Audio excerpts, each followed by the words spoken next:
All right, here we are in part 3 of the evolution of cathedrals from the Byzantine central plan to Gothic cathedrals. Let's think back for a second. So from the heavy and so-called masculine tectonic constructions that focused on mass and a really substantial footprint to show the permanence, the stability of the church, the Christian church on earth, we move to very different imagery in the Gothic cathedrals. Rather than that heaven and hell and damnation way of reaching out to the people, the practitioners of the church, there's also a shift in theology that takes place when we enter this new Gothic period. While up until the year 1000, the idea that the world was more or less static was predominant, after the world didn't collapse or disappear in 1000, people started thinking, well, we're going to be here a while, we might as well enjoy it.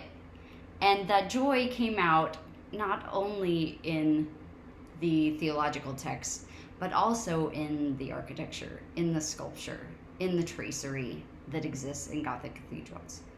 So here, for example, we have the appearance of Mary seated next to the figure of Jesus.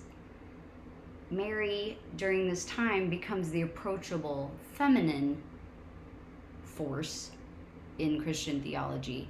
It's a way of making doctrine more approachable.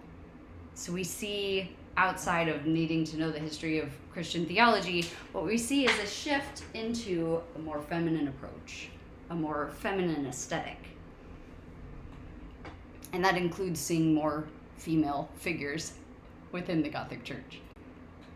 But it also comes in the naming of these cathedrals. We're familiar with the Notre Dame in Paris, which translated into English means Our Lady, and that always meant Mary. We see Our Lady of, we have Our Lady of Chartres at Chartres Cathedral, and this goes on and on, you get the point. Rather than being named after male saint figures, these cathedrals now take on feminine form, feminine naming, all of those within that kind of normative way of thinking about femininity.